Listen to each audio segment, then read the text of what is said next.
Welcome into the Commanders Report. I am your host, Jack Sperry, and today I am answering your questions on the Burgundy and Gold. This is my favorite segment to do during the week because I get to talk to you guys, the Commanders fans that support us so much. I really do appreciate all of your support, which is why we want to give you a voice right here on the Commanders Report every single week with our mailbag segments. If you want to get a question on a future Commanders mailbag, you can use hashtag Commanders down there in the comments section, and maybe it'll get on next week's show, or you can subscribe to the channel, join the most interactive Commanders YouTube community here on YouTube, and join us every single Thursday at 5 p.m. Eastern Time for our live shows where we film these mailbags. So if you want to join our community, we got a bunch of very passionate Commanders fans. I really do appreciate all 15,000 of you guys that really do support the channel with all of your heart. You guys are the best, and with that, let's pause and open it up for questions. We got one from my man, Commando Mike. Says, do you think Austin Ekeler will end the season as the starter? Or what will be his impact to the team? So I'm actually a little bit lower on Austin Ekeler right now, Mike. He's a big name. He's somebody that, people that play fantasy football are going to really know, and they're going to be like, oh my gosh, we got Austin Ekeler. But last year at the Chargers, man, really fell off a cliff in terms of his speed. You could tell he took a big step back in that regard, and that was really his bread and butter. So, he's going to bring veteran savvy. He's going to bring great mentorship to a couple of young running backs like Brian Robinson Jr. and Chris Rodriguez Jr., and he's going to be a good third down back. He's still a good receiving back, but I think B-Rob is going to be your main guy for early downs. He's going to be pretty much a workhorse and a bell cow, and then on third downs, Ekler will come in obvious passing situations, and he'll be fine in that role. But if you're expecting like a big-time, like classic Austin Ekeler season from 5 seasons ago, I just don't think that's probably going to happen. Appreciate the question, Mike. Then we got one from Lonnie Broom, who says, hey, Jack, I think the Commanders will make the playoffs this season. I hope they do.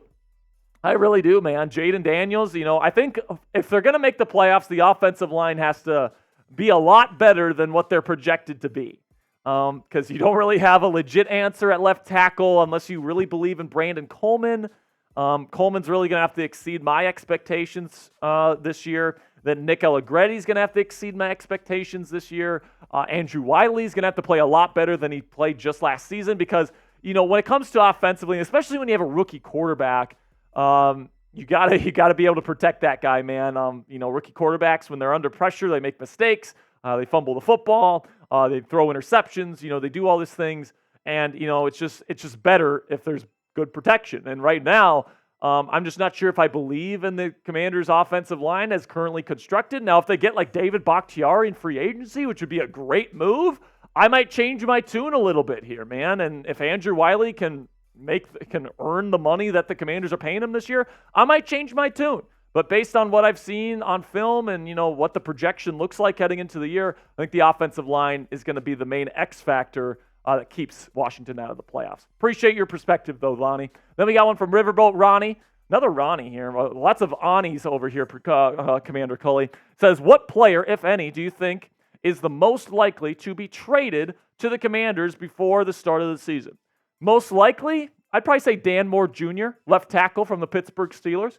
Steelers have spent 2 first-round picks in a row on offensive tackles. Dan Moore Jr. at Steelers OTAs has said, I don't want to play right tackle. So that means he doesn't want to be a backup swing tackle. So what that tells me, he probably wants to be traded.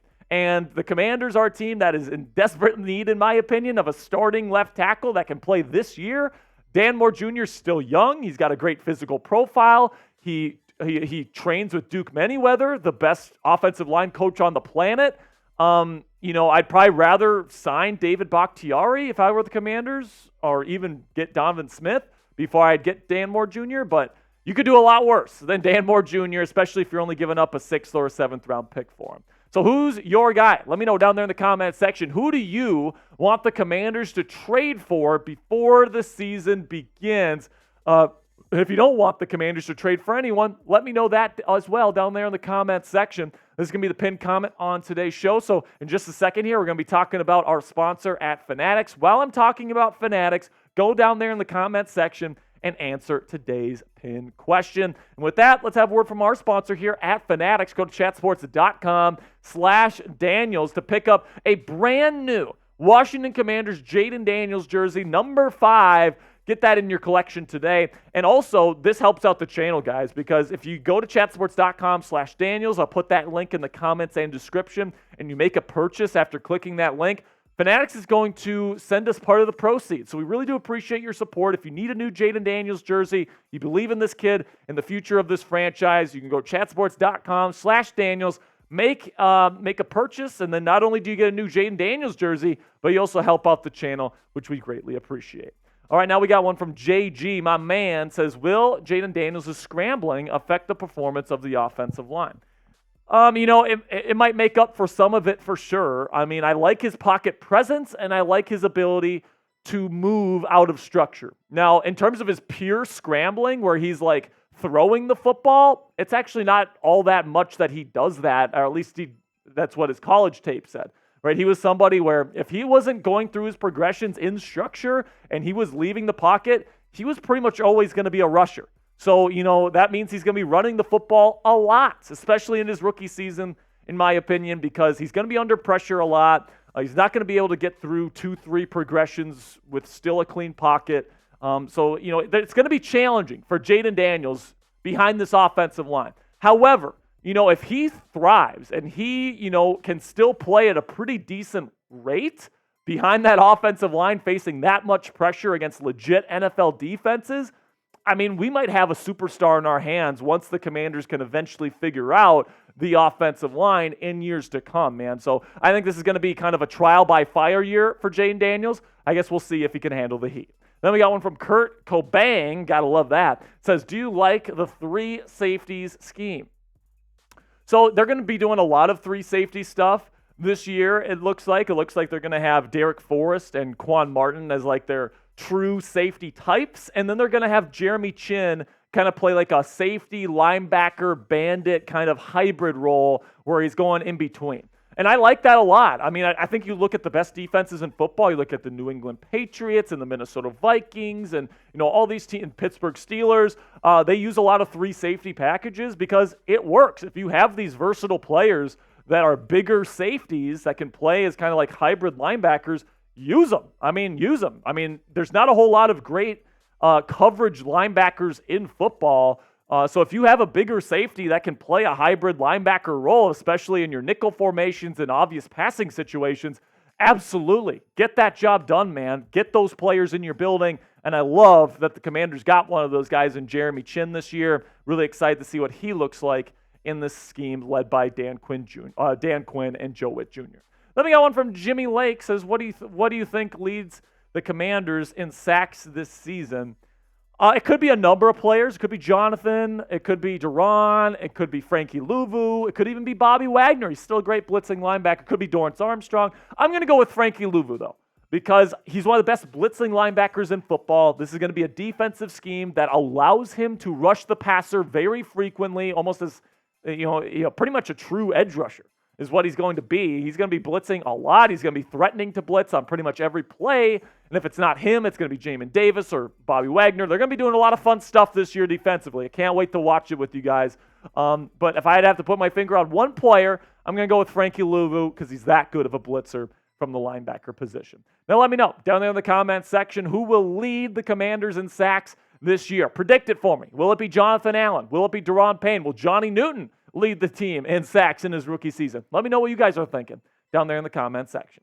Then we got one from my man Demarius Young. Says, what position group do you look forward to watch in training camp? There's a lot.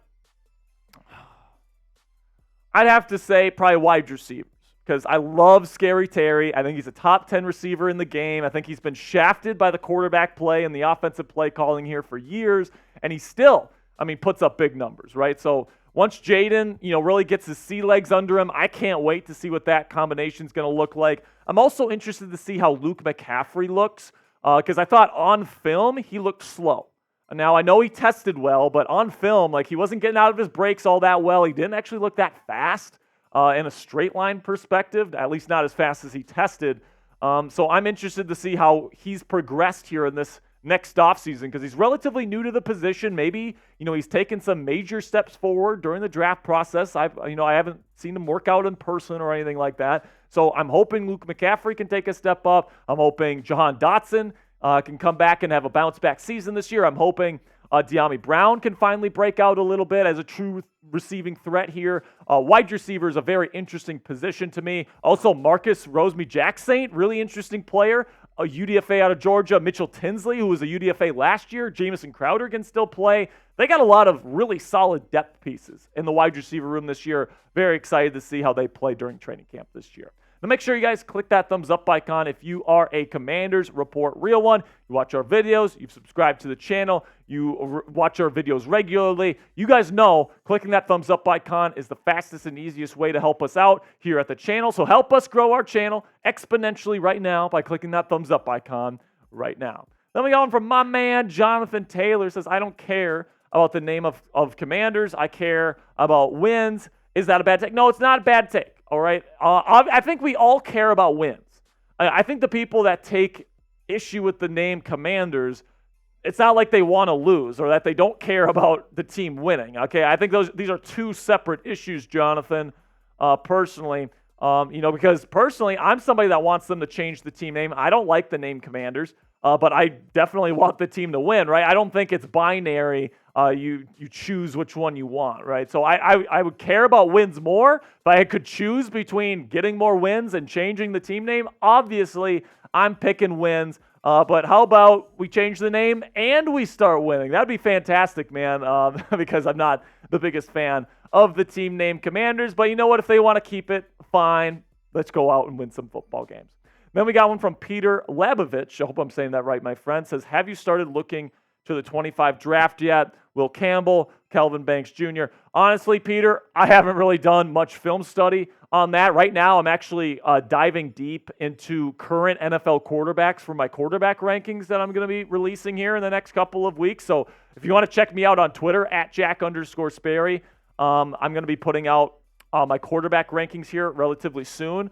And then once I'm done with those guys, I'll start getting some preliminary work done on next year's draft class. So I haven't really taken a big look at Will Campbell or Kelvin Banks Jr. yet, but eventually this offseason I'll probably get to them if they're really high-end players. Then we got one from Peter Griffin. Says, what is the best-case scenario for the Commanders' offensive line this season?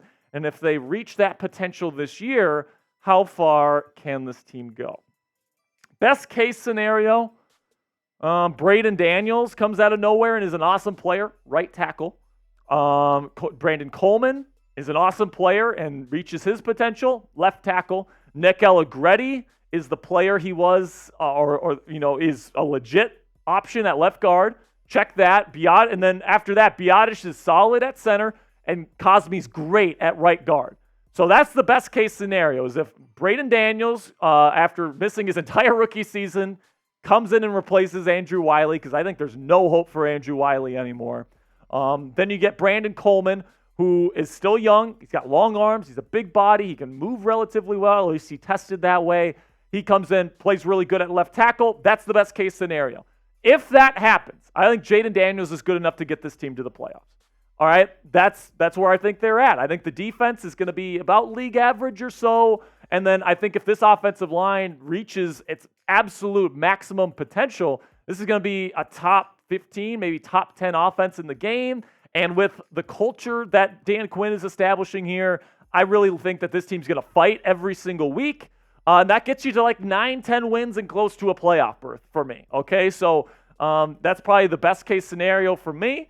But let me know down there in the comments section, will the Commanders make the playoffs this year? Do you believe that in the first year of the Dan Quinn era, they can turn it around like the Houston Texans did last year? Give me a yes or a no down there in the comments. For me, guys, I think the Commanders will take more the path of like the Dan Campbell Lions, where maybe it's a year, maybe it's 2 years of kind of getting your feet under you, establishing a good culture, and then boom, you're ready to win Super Bowls just like the Detroit Lions are right now. I don't necessarily want things to be rushed here in Washington. I want them to do it right. It's not necessarily going to just happen overnight, at least for this football team. So make sure you click that subscribe button right now if you haven't already. Really do appreciate everybody that made it to the end of today's mailbag. Thank you to everybody that watched our live show and submitted questions. And if you want to get a question on next week's live show, go ahead and check us out next Thursday at 5 p.m. Eastern Time, or you can put hashtag Commanders down there in the comments section and get your question eligible for next week's show.